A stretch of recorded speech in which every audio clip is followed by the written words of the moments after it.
wabarakatuh. Waalaikumsalam warahmatullahi Sahabat wabarakatuh. Amazing Pasuruan yang berbahagia, selamat malam bagi yang beragama lain. Baik, malam hari ini saya bersama dengan Gus Jack mau membicarakan terkait dengan sosok fenomenal HRS yang selama ini sebagaimana kita ketahui bersama bahwa HRS ini seakan-akan dipantau, dimonitor, kata demi kata, kalimat demi kalimat, bahkan kemanapun beliau berada ini senantiasa dimonitor, Gus, untuk terus kemudian dicari-cari celah kesalahannya, untuk terus kemudian dijadikan sebagai komoditas politik untuk menghantam beliau, menghancurkan reputasi beliau. Termasuk juga begini, Gus, jadi yang juga menjadi perbincangan publik, HRS itu karena memang kontroversial dari segi ucapannya, keras, kasar, kotor.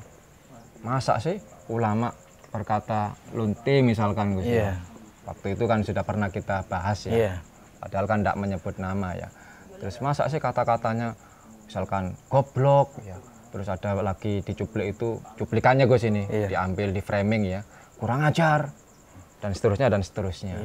Jadi sebenarnya apa yang terjadi, Gus? Apakah memang HRS ini sosok yang keras, kasar, sehingga dimusuhi oleh para pembenci-pembenci beliau ini, dan terus kemudian ini dijadikan sebagai dieksploitasi ya, dieksploitasi, dijadikan alat untuk menghantam beliau.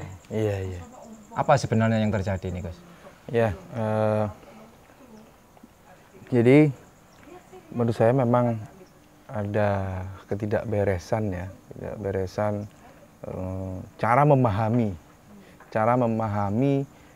komunikasi, Gus. Jadi kalau ilmu komunikasinya nggak bagus ya, bisa menilai lain ya. Ketika seseorang bicara apa adanya atau tidak ada kata lain selain kata itu yang harus disebutkan. Tapi yang menerima ini, yang terkadang memang karena tidak punya referensi ilmu komunikasi, psikologi komunikasi, sehingga mereka hanya ikutan. Sebenarnya secara intelektual mereka itu sedikit, Gus, tapi mampu menyebarkan pikiran-pikiran mereka untuk bisa sama dengan mereka, yaitu tidak suka dengan Al-Habib Rizik Syihab. Jadi apa yang dikatakan Al-Habib Rizik Syihab ini semuanya akan menjadi salah karena parameternya adalah like and dislike, Gus. Tapi kan kata mereka ini kan bahwa kata-kata tadi itu misalkan goblok ya, terus katakanlah tadi bahas lonte misalkan, bagi sebagian mereka ini memang ini terkesan tidak santun, tidak lembut, terus kemudian ini tidak sesuai dengan budaya ketimuran dan macam-macam lah ya. Kalau saya melihat argumentasi mereka itu, apakah memang seperti itu? Ya, kembali lagi, pertama gaya bahasa seseorang itu kan bisa berbeda, tapi kita menilai orang ini kasar atau tidak lembut itu kan tergantung pemahaman seseorang ya, pemahaman seseorang ketika menerima pembicaraan orang lain ya. Seperti tadi ya, misalkan Habib Rizik bilang lonte misalkan ya. Lonte ada lonte malah dijaga oleh aparat gitu. Ya, misalkan kata-kata itu kok bisa dikatakan kata-kata yang kotor, kata-kata yang apalagi, Gus, kan ya tergantung kasar. Apa yang dibicarakan kan gitu kan. Kasar loh, kok bisa kasar? Kalau misalkan Habib Rizik itu bicara selain lonte apa coba? Kalau orang Jawa Timur, khususnya orang Jawa Timur daerah-daerah tengah atau timur bilang senuk, Gus. Nah, nanti lonte sama senuk lebih kasar mana? Orang nggak mungkin bisa membandingkan. Oh, kasaran senuk misalnya. Oh, kasaran lonte nggak bisa gitu loh. Karena nggak ada parameternya. Nggak ada parameternya dan artinya sama gitu loh. Ketika orang Jawa Barat misalkan, oh kamu senuk, nggak bakalan ngerti mereka kan gitu. Tapi kalau bicara ada lonte misalnya, seluruh Indonesia ngerti, Gus, gitu loh. Apa harus diperhalus misalkan PSK gitu. Ya, gaya bahasa masing-masing orang kan dan berbeda. memang karena gitu. si lontenya sendiri ngomong lonte ya, saya lonte kan begitu, lontenya kan ngomong sendiri kan. Betul, kecuali misalkan walaupun nggak bilang lonte ya, ya dihalusin misalkan PSK misalkan. Ada PSK ciri-cirinya ini, ya bisa diasumsikan kasar Gus, karena memang yang diasumsikan tadi orang bukan merasa PSK soalnya, bisa kasar itu. Gitu. Tapi ketika yang apa namanya, yang dituju ini memang ya sudah mengakui kelontean dia kan gitu, mau apa lagi? Toh dia nggak marah kok. Terus bicara malah ada orang lain si pembela lonte ini yang marah-marah. Nah ini yang aneh ya, yang aneh, yang nggak masuk akal. Ya artinya berarti kan kembali lagi parameternya adalah like and dislike. Jadi apa yang disampaikan oleh Al Habib Rizik Syihab ini pasti tidak disukai oleh mereka. Karena misalkan lagi goblok Gus. Yeah. Misalkan profesor goblok. Yeah. Ya, ketika apa namanya beliau meluruskan tentang statement dari seorang profesor Gus. Ya. Iya, makanya kan kalau misalkan kan goblok ini kan bagi sebagian masyarakat kan kasar. Iya. Goblok. Ya apa? Ya bisa jadi kan masing-masing orang kan juga memahaminya berbeda Gus ya. Ketika memang pakai nama kata yang lain misalkan. Ini profesor tidak menggunakan akal misalkan. Tidak menggunakan akalnya. Lebih hina lagi dong kayak hewan kan misalkan. Padahal sebenarnya mau mengatakan bahwa profesor ini goblok, tapi diganti dengan kata profesor ini tidak menggunakan akalnya ketika meneliti sesuatu misalkan. Ya ini lebih hina lagi dong. Seperti di bawah hewan dong, sama dengan hewan nantinya. Tapi kan, anehnya ketika si profesornya ngomong semakin panjang jenggot semakin goblok, mereka tidak mengatakan itu kasar, malah berusaha membela. Nah, ya apa lagi berarti? Berarti like and dislike kembali lagi ke like and dislike. Memang sunatullahnya siapapun dia, ya siapapun dia, mau orang Arab, mau orang Eropa, mau orang Cina, mau orang Jawa, ketika menyampaikan kebenaran pasti banyak musuhnya Gus. Ya. Apa yang disampaikan Habib Rizik itu tidak lepas dari sumber hukum yang sesuai dengan syariat Allah dan Rasulnya, sehingga pasti dibenci sudah. Gitu. Jadi karena yang disampaikan itu ya, yang terus kemudian mereka membuat benci, sehingga menjadikan kata-kata yang dianggap kasar itu sebagai senjata untuk menyerang HRS gitu ya. Betul. Jadi semuanya akan bernilai negatif Gus. Gitu. Jadi intinya itu. Coba misalkan nih Gus ya. Misalkan Ustadz Abu Janda misalkan. Ya. Ustadz Abu Janda. Ustadz ya. Ya. Ngakunya. Ya kita inilah ya kita coba kasih gelar Ustadz Abu Janda ketika menyampaikan satu saja ya hukum syariat Islam yang sesuai dengan Al-Quran dan Hadis, kira-kira dibenci apa enggak sama mereka? Ya dibenci Gus, ya. Pastinya dibenci kan? Misalkan Abu Janda ngomong cadar itu bagian dari syariat Islam. Syariat Islam itu framing saja itu. Kalau cadar itu budaya Arab, enggak, aslinya itu hukum, itu syariat Islam. Misalkan Ustadz Abu Janda ngomong begitu, pasti dimusuhi oleh teman-temannya Gus. Dan pasti akan dibela oleh orang-orang yang menyukai, mencintai kebenaran Gus. Jadi intinya mereka itu benci kepada syariatnya ya? Intinya di situ sebenarnya. Jadi orangnya ini hanya simbol saja gitu. Nah apalagi seorang HRS ya ini mau tidak mau simbol perjuangan ya, mengakui atau tidak ini adalah simbol perjuangan, simbol tokoh Islam yang mampu mempersatukan umat Islam terbanyak di Indonesia kan begitu. Tapi saya jadi ingat juga artinya memang ketika ada seorang dai yang lembut bahasanya, katakanlah Agim Gus. Ya, Agim lembut. Tapi oleh mereka juga dibenci. Waktu misalkan dulu ketika terjadi poligami beliau ya. Diserang habis-habisan ini Gus, sampai seorang Agim ini difitnah, diserang habis-habisan ya, kemudian pengajiannya diboikot dan sebagainya. Ternyata meskipun lembut juga, dimusuhi juga. Berarti memang ini karena syariatnya ya? Karena syariat, itu saja sebenarnya. Jadi mereka ingin menyerang syariat poligaminya gitu ya? Iya, coba misalnya kalau ada ustadz, ada ulama, misalkan lempeng aja. Tidak menyampaikan dengan tegas, tidak menyampaikan dengan lugas, ya syariat-syariat itu, ya pasti tidak ada reaksi dengan orang-orang seperti itu. Nggak ada reaksi pastinya. Ya pasti akan dijadikan contoh, seperti ustadz itu seperti ulama itu, kiai itu. Nah, itu bagus, itu menyejukkan. Nah, sementara orang yang menyampaikan dengan lugas, tegas, sesuai dengan hukum ya, akan dikatakan ini keras.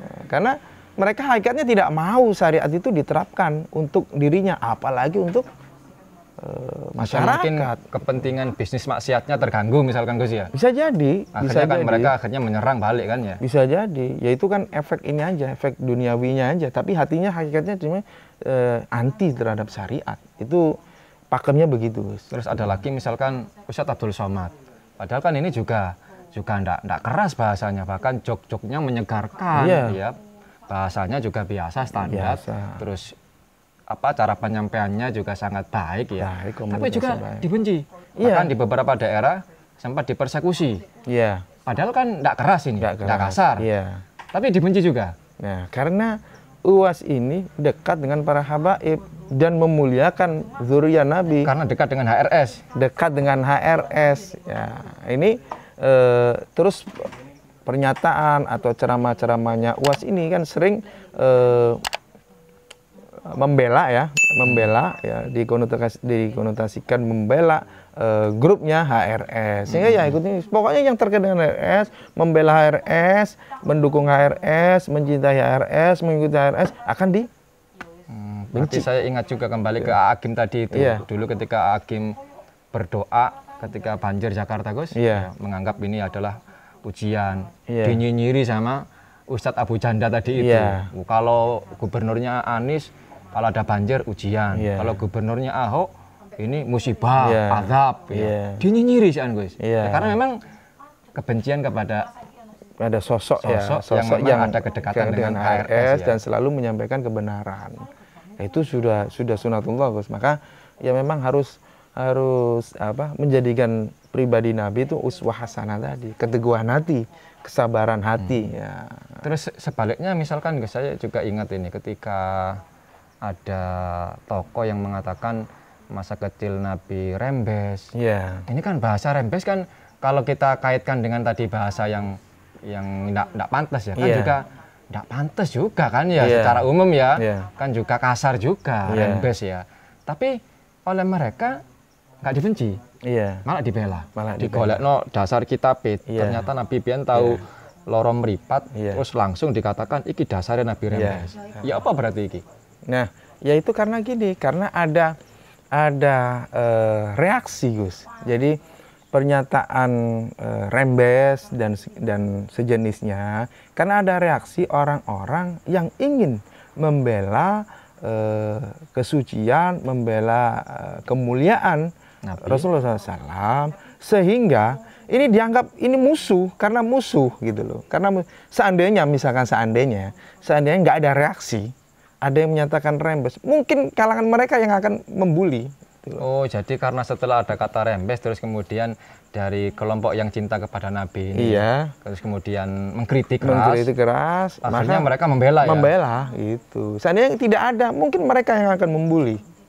Atau ya seandainya yang mengatakan itu dari kelompok yang di luar mereka, misalkan katakanlah misalkan ini, mohon maaf ya, misalkan Ustadz Felix, misalkan dalam ceramahnya masa kecil Nabi itu biasa-biasa, bahkan Nabi itu kecilnya rembes. Seandainya yang mengatakan ini Felix, bahkan habis sudah. Wah itu Wahabi, itu tidak pernah ngaji maulid, tidak pernah baca maulid, tidak pernah mondok pesantren. Betul. Iya, pasti karena jadi ini tetap like and dislike ya pada like and dislike parameternya. Jadi bukan kebenaran, bukan syariat.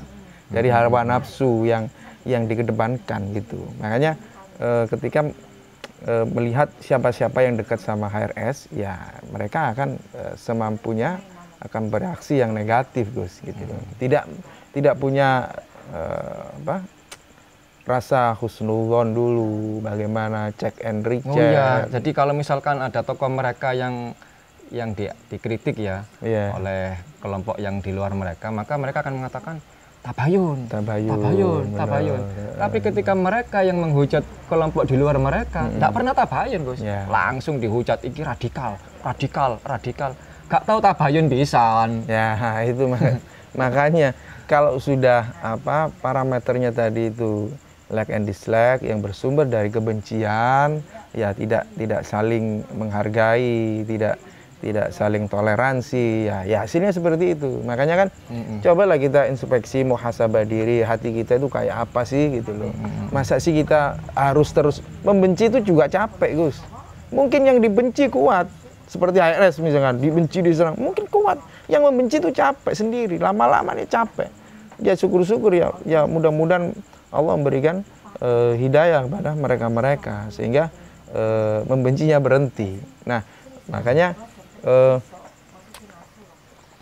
ketika berpendapat atau bereaksi itu sesuai dengan syariat, sesuai dengan akhlak, ya insya Allah ya lembut sejuk. Sekeras apapun orang melantangkan pendapatnya, ketika hati ini mampu untuk menangkap sesuatu yang sebenarnya yang substansial, ini tidak ada keras atau sejuk, Gus, gitu loh. Yang disampaikan orang ini apa sih sebenarnya, gitu loh.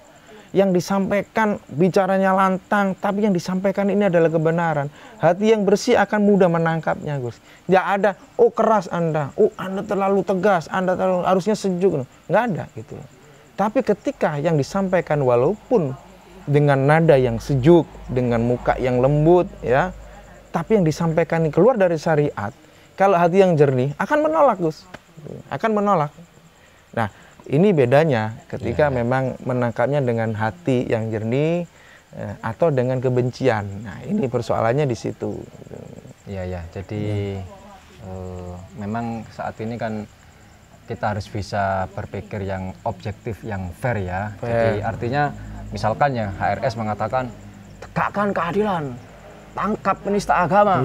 Itu yang ditangkap kerasnya bahasa. Kerasnya bahasanya. Bukan keras bahasa, Gus, itu nadanya yang keras itu ditangkap terus kemudian di framing ini keras. Dianggap tapi keras. Substansinya itu kan benar kan? Nggak pernah dibahas gitu loh ya. Itu padahal sesuai dengan nilai-nilai luhur bangsa kita, Gus, melawan ketidakadilan, membela kebenaran. Dan ada undang-undang yang mengatur tentang penistaan agama. Betul. Misalkannya. Makanya berantas miras misalkan. Iya. Nah, tangkap pro komunis misalkan ya. Iya. Kan benar ya. Benar, sesuai dengan undang-undang kan, sesuai dengan tapi apa anehnya, Gus, ketika di kubu mereka sendiri mengatakan dengan bahasa yang lembut, Gus, ya.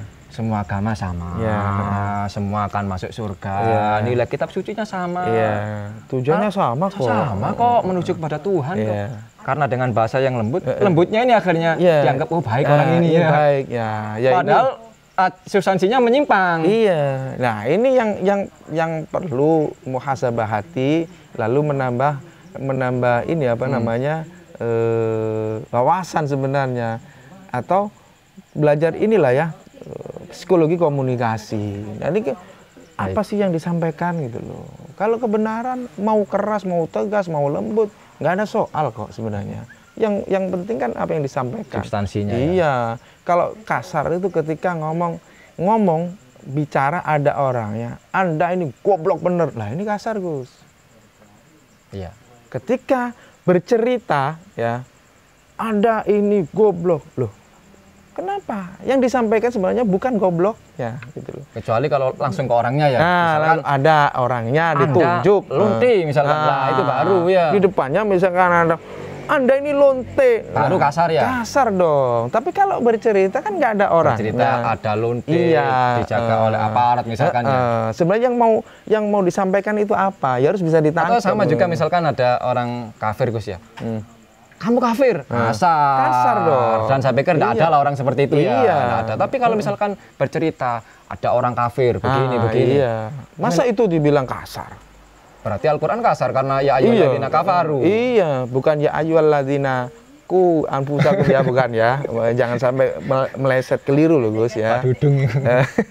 Iya. Jadi Qul ya ayyuhal kafirun ya. Iya kan itu disebut semua. Apakah kasar? Tidak. Toh sama kok. Yang membenci HRS itu juga menggunakan Al-Quran kok. Ya kan? Nah, ayo kita berbenah diri hati kita, terus pandai-pandailah menangkap apa yang disampaikan oleh orang lain gitu. Sehingga kita bisa menghargai orang lain, menghormati orang lain gitu. Baik, closing statement. Oh gitu ya. Karena sudah waktunya sudah cukup gitu ya. Panjang ini. Tak kira mau bicara yang itu biasa. Ini sudah apa harapan kepada umat ini, Gus? Ya, harapan kepada umat, ayolah kita kuatkan ukhuwah Islamiyah kita, ukhuwah watoniyah kita, ya. Jadi kita ini satu agama, satu bangsa, ya, Indonesia. Ayo kita bersama berpikir bagaimana jalan keluar bangsa kita ini dari segala persoalan. Jangan lagi saling menghujat, saling debat, saling merasa benar. Kita ini sebenarnya hidup ini untuk mencari apa sih?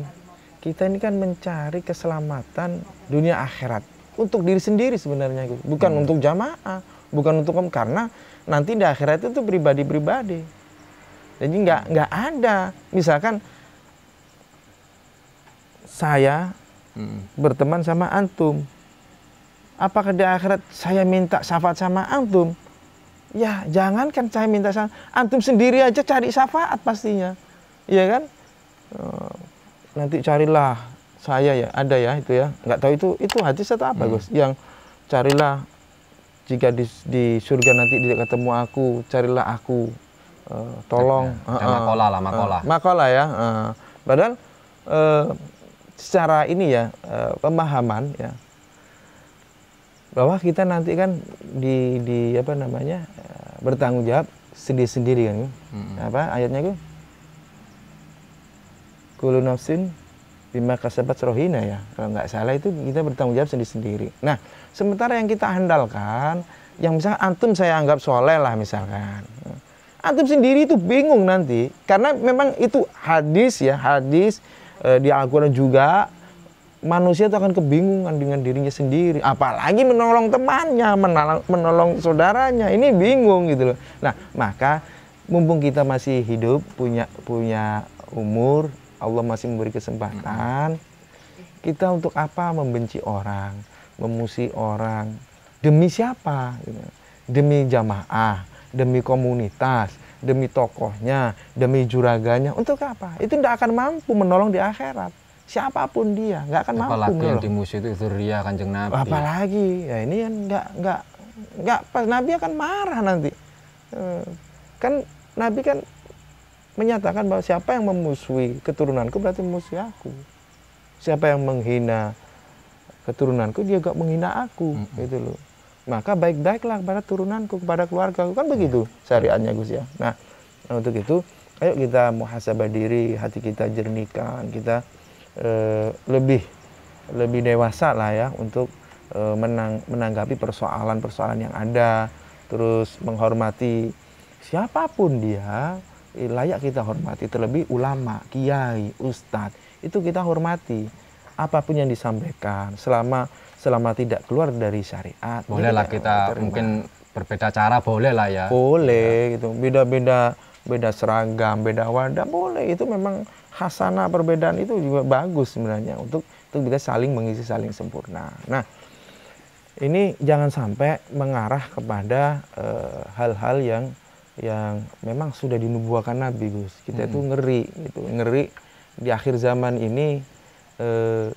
Lihat kondisi sekarang itu ngeri Gus. Ya, kan misalkan tadi yang antum katakan HRS ini segala omongannya, tingkah lakunya, terus kemanapun beradaannya, ini seolah-olah dicari kesalahan, celahnya. Sampai kemarin yang kasus di rumah sakit Umi itu kan, di framing kabur dan segala macam. Nah ini ngeri, padahal ini simbol perjuangan. Nah bagaimana ini kalau dibiarkan kita tidak ngerem dari sekarang, ini ngeri Gus. Jadi nubuah Nabi itu kalau kita merujuknya ya dari riwayat Imam Ahmad, sahibul hadisnya itu adalah sahabat As-Sauban ya radhiyallahu taala anhu, yang pernah kita bahas dulu, kita sering itu bahas yusikul umam wa tada'alaikum kama tada'al akalatu ila qas'atiha.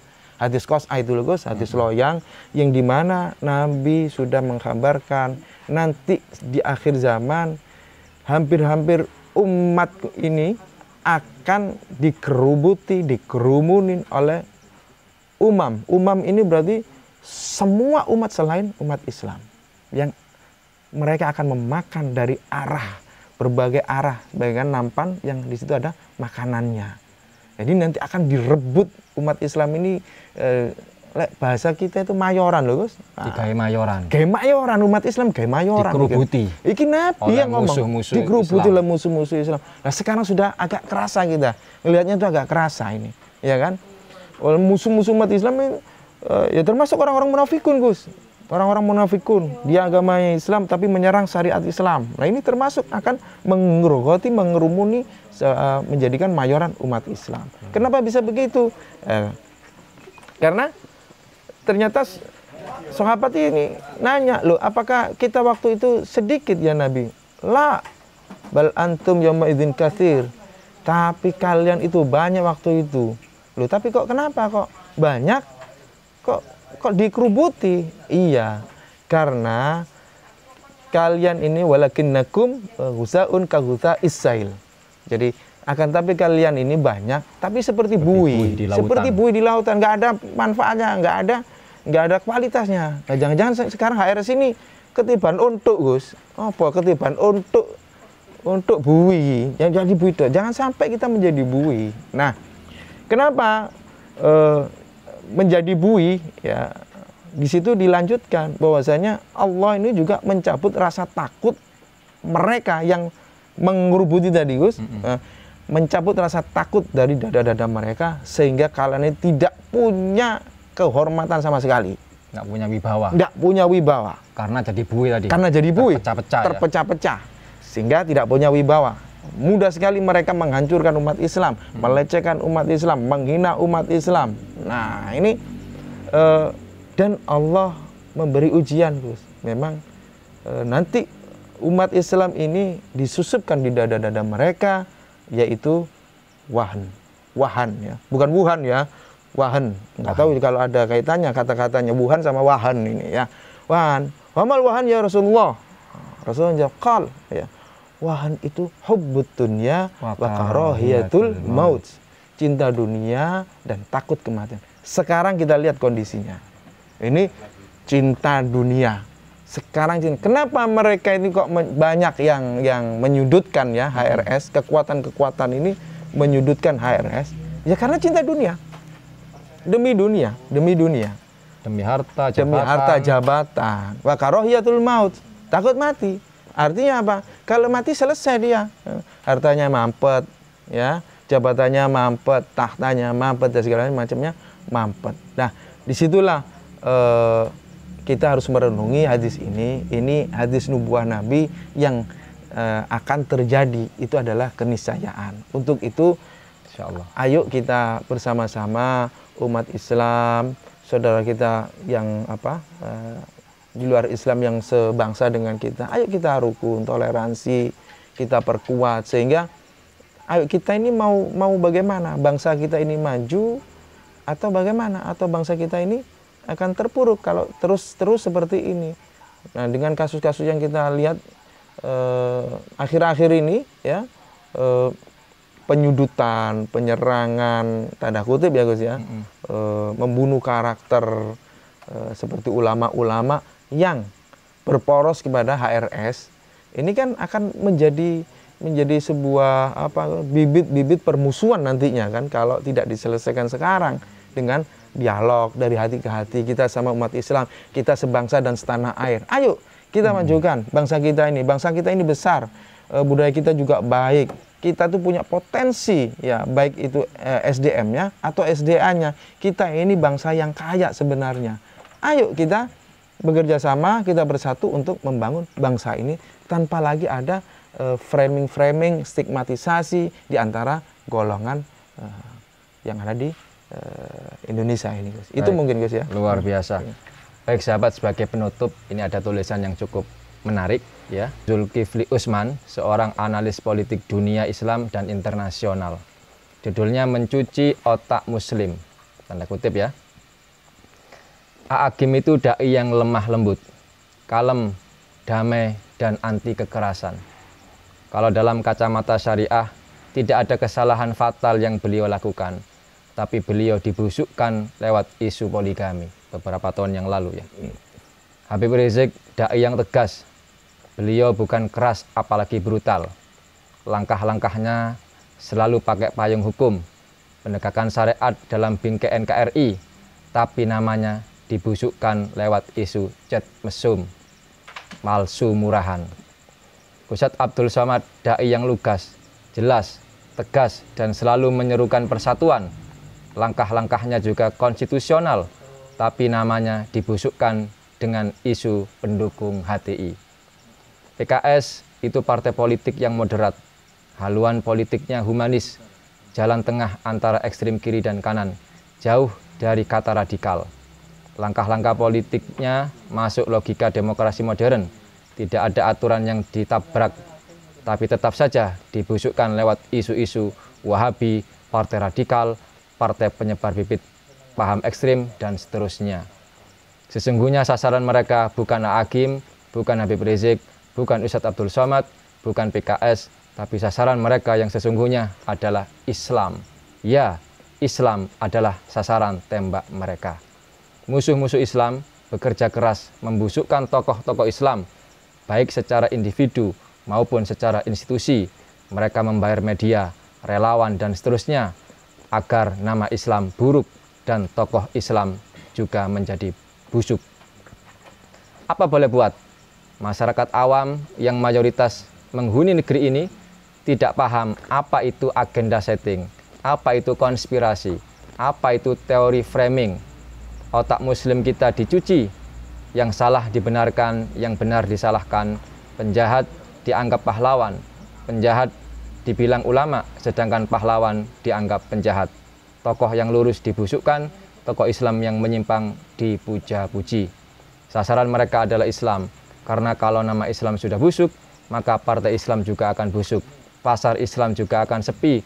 Tujuan besar mereka adalah melemahkan Islam dari berbagai sisi. Misi musuh kita kadang tercapai bukan karena mereka pintar, tapi karena kebodohan kita sendiri, kedunguan kita, kurangnya self-criticism. Kita sibuk riuh ricuh ini itu, karena selalu lupa akan tema utama yang lebih urgent dan darurat untuk dibahas. Kita lupa tangan-tangan kotor yang beroperasi setiap detik untuk melemahkan Islam. Ini kurang lebih tulisan dari beliau. Semoga umat Islam mampu dan segera tersadar dari lalai, bangkit dari kebodohan, bangun dari kecerobohan mencerna, karena telah begitu mudah percaya dengan mulut busuk penebar fitnah yang justru sering menyamar di balik nama Islam, menyamar sebagai tokoh Islam, menyamar sebagai tokoh demokrasi, bahkan menyamar di balik nama ulama. Waspadai penebar fitnah. Nah, ini dari Tengku Zulkifli Usman, pegiat akal sehat dan analis politik dunia Islam dan internasional. Mudah-mudahan bisa menjadikan ini sebagai inspirasi bagi kita bersama. Iya. Baik, demikian. Terakhir Gus ya, saya menyampaikan hadis riwayat Bukhari nomor 6423 Gus. Hafal sak nomor ya? Wah, hafal sak nomor ya. Alhamdulillah Gus. Berarti wis padha sampai Adi Hidayat iki. Ya member-member didik lah ya. Jadi an Abu Hurairah radhiyallahu ta'ala anhu qala Rasulullah sallallahu alaihi wasallam la taqumus sa'ah ya hatta taqtatila. Ya. Jadi tidak akan kiamat ini akan datang ya, tidak akan kiamat datang ya, hatta sampai taqtatila. Jadi ada peperangan fi'atani. Jadi ada dua kelompok yang saling berperang. Da'wahuma wahidah. Padahal mereka menyeru da'wahuma, kedua kelompok ini da'wahuma wahidah Gus. Satu. Apa? Seruannya adalah Allahu Akbar. Jadi dua kelompok ini, satu kelompok sana ini Allahu Akbar, satu kelompok sana Allahu Akbar, tapi mereka saling berperang. sesama muslim. Lah, ini hati-hati saudara-saudaraku, hati-hati. Jadi jangan sampai bangsa kita, umat Islam terjadi seperti apa yang dinubuahkan oleh Nabi Muhammad SAW. Cukuplah di Syria, cukuplah di Syam, jangan sampai dibawa ke sini. Mudah-mudahan itu. Amin, itu Gus amin. yang bisa saya sampaikan. Baik, luar biasa sahabat Messing Pasuruan, mudah-mudahan ada manfaatnya untuk kita semuanya. Amin, amin. Demikian wa akhiran walafu minkum. Assalamualaikum warahmatullahi wabarakatuh. Waalaikumsalam.